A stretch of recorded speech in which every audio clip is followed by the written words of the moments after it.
How's it going, YouTube? Welcome to Outdoor Life with Nick Laws in association with the Montana Wilderness Survival and Bushcraft School. Today we're going to do another installment on the survival bushcraft basics, and today we're going to be talking about water. So stay with me. Alright, so like I had mentioned in the first basic video about fire, prioritizing water over fire or shelter over fire, these three things are going to depend on your situation, but water is of the utmost importance, should be right there at the top of your list. It's something that you want to secure. Make sure you have enough in your body. It's a known fact that 75% of people, give or take, are in a chronic state of dehydration to begin with. So when you hear a lot about this 3-day rule, 3 days without water, 3 weeks without food, 3 months without human contact, that 3-day rule gets kicked back a little bit depending on how your lifestyle is to begin with. So if this is an emergency situation, you broke down in your car, something like that, where you're at in your state of dehydration to begin with cuts down that 3-day rule significantly. Like I said, it's 75% of people are in this chronic state of dehydration to begin with. So what we're going to do is we're going to go into some of the telltale signs of dehydration from very mild symptoms, work our way right down to where you are in a life or death situation. All right, now I did write some of these down because I just didn't want to miss any. So we're going to go right through some of these milder symptoms of dehydration, which, including myself, I'm really trying to stay hydrated more and more as I start studying more and more on the situation. We're experiencing some of these in our daily life and we don't realize that we already are in a chronic state of dehydration. So let's go over some of the mild symptoms. So mild symptoms, being thirsty, seems pretty common sense. If you're thirsty, drink. Your body's telling you something. I'm thirsty, I need to drink. Now what you're drinking makes a huge difference. Just for an example, and I'm guilty of this sometimes, you'll have your morning coffee, about 11 o'clock in the morning, you're grabbing an energy drink or a soda because you're crashing from your coffee. You go through your lunch, depending on what you have with your lunch, what are you drinking with your dinner? You're already in a state of dehydration, and the coffees and the sodas and the energy drinks, though you do get a small benefit, I've heard the argument it's liquid, it's good for you regardless. I don't buy into that because all the sugars and all the added stuff work against the hydration.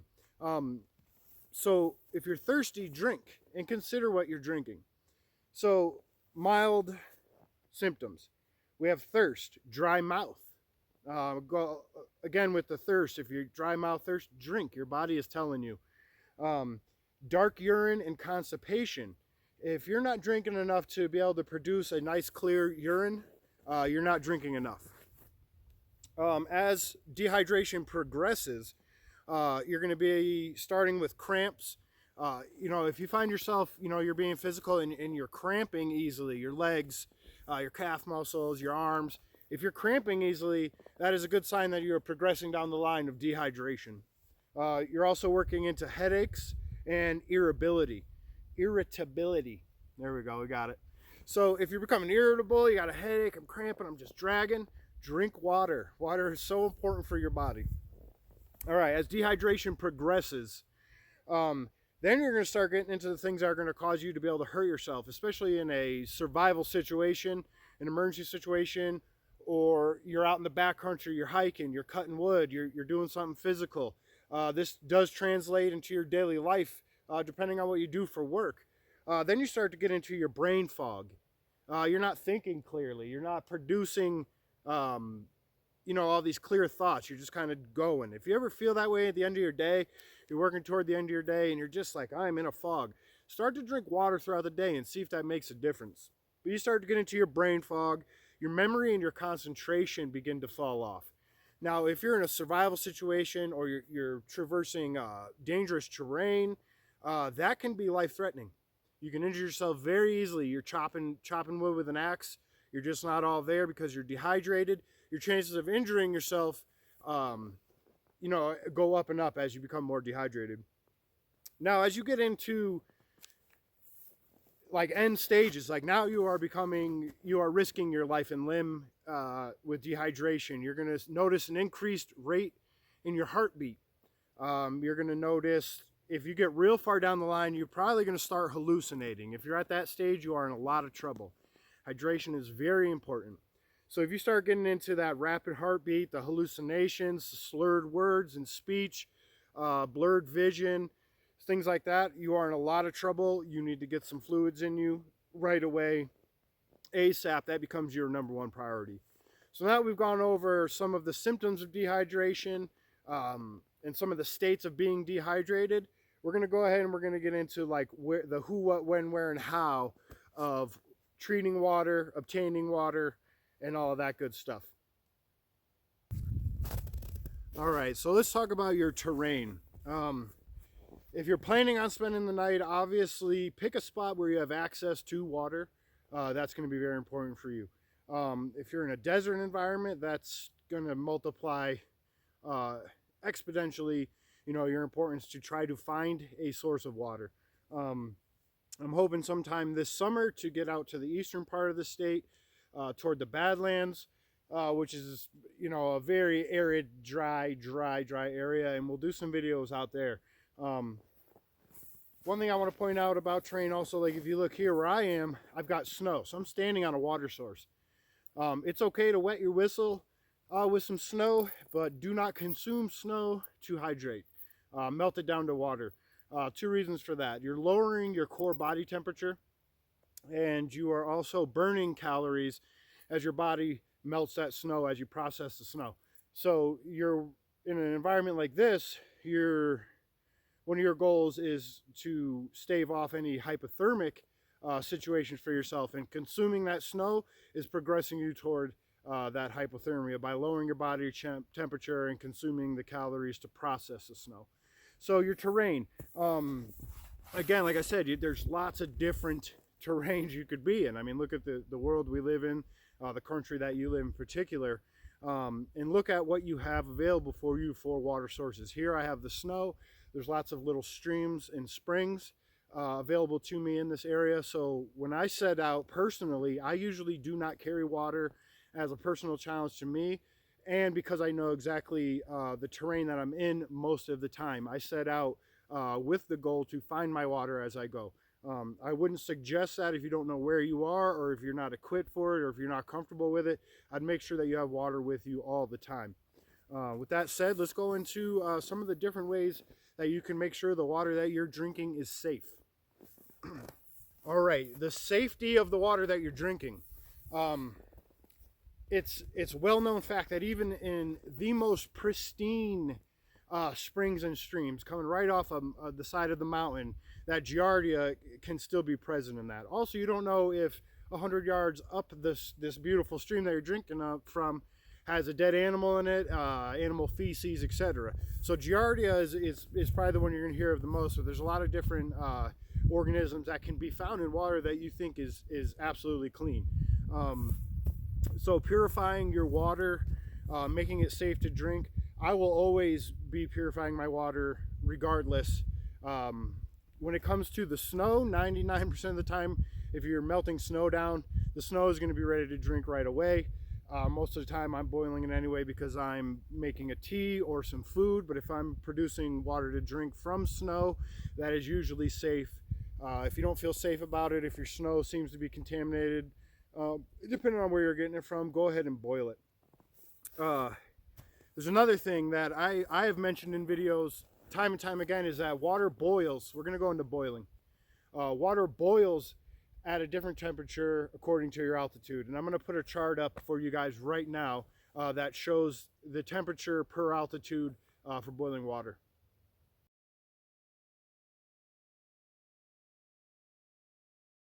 All right, with that said, what I looked up and what I found is that according to the World Health Organization, the WHO, that when water hits 158 degrees, it has already killed 99% of the stuff that's in water that'll cause you harm. Also with that said, I still advocate bringing your water to a full rolling boil. I was misinformed for a little while, and because of the altitude that I'm usually at, I've been boiling my water, a little bit longer because of the altitude. But with looking at what the World Health Organization says, and at that chart that I just showed you, by the time I'm bringing my water to temperature, even at 10,000 feet, I've killed everything in that. So my suggestion is go ahead and boil it,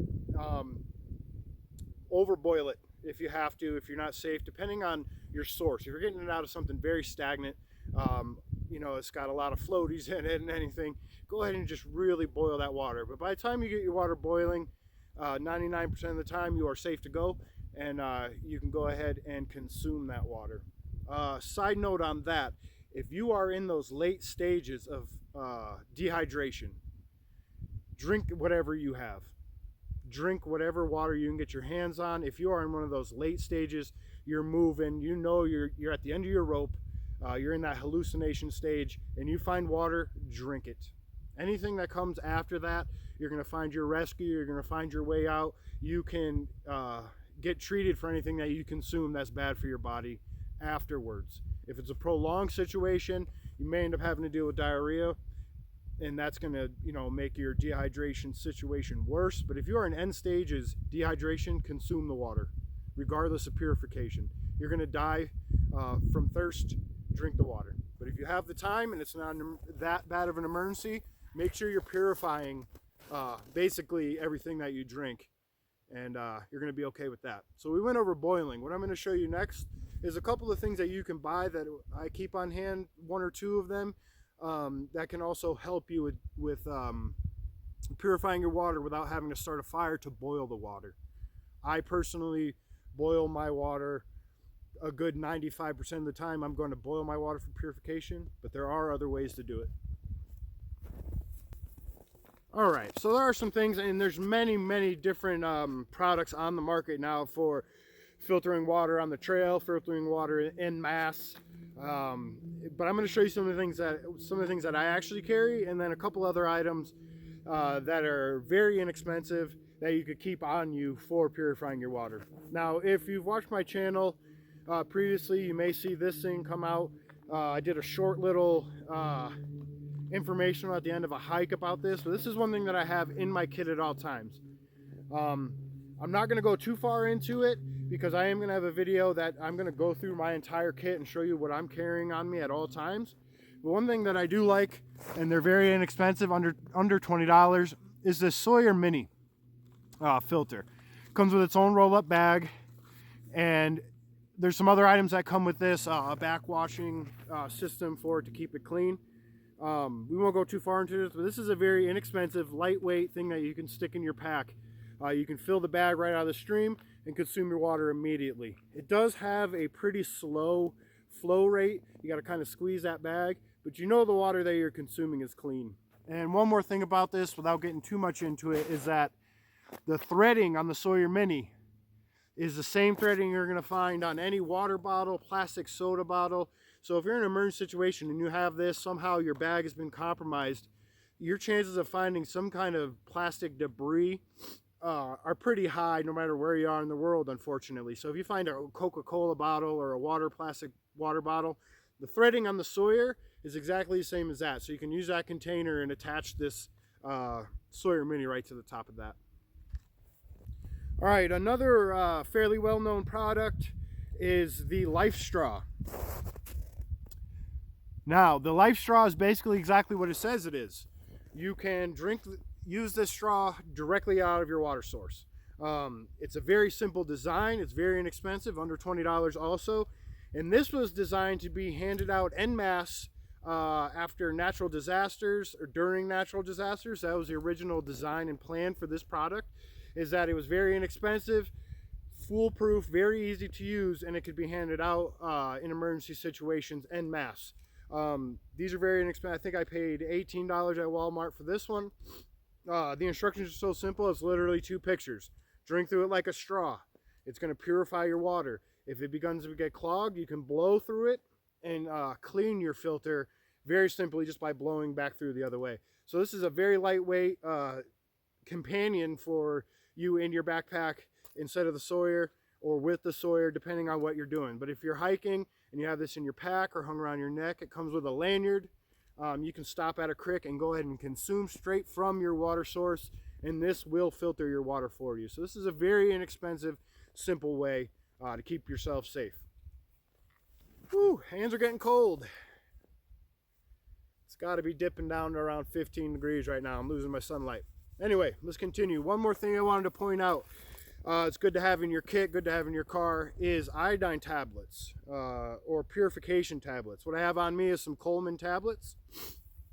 And also, what came with these Coleman tablets is another tablet, and I believe it's just absorbic acid, if I said that right, which will take away the taste from the iodine tablets.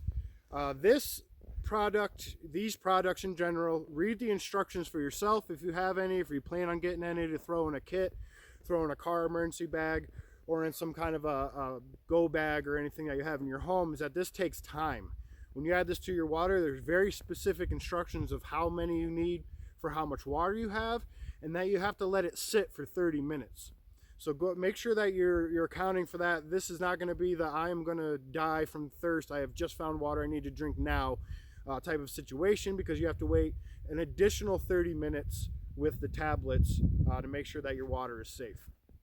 One more thing, in a more urban environment, it's not something you're going to be carrying on you, but it's good to know, is that you can purify water with bleach. There is a very specific ratio. It is 2 drops per liter or 8 drops per gallon of water, bleach to water ratio. So again, that is 2 drops of bleach per liter of water, 8 drops of bleach per gallon of water. And again, that is something that you're going to want to let sit for at least a half an hour for it to do its job. You can purify water in a more urban situation if you have access to bleach. All right, so that covers the very, very basics of water. In my opinion, that should give you a good idea. With everything, do your own research, get multiple sources for your information. I learned some things looking up information for this video. Again, just a short video on your basics. I'm not quite sure what the next one's going to be. I think we'll go into shelter and the importance and the priority of shelter. So as with the last video, depending on what kind of a situation you find yourself in, prioritize. Is water your priority? Is shelter your priority? Is fire your priority? Make sure you're making those decisions wisely. So that's going to cover it for water. I really appreciate everybody. If you haven't already, please check the links in the description for Montana Wilderness Survival and Bushcraft.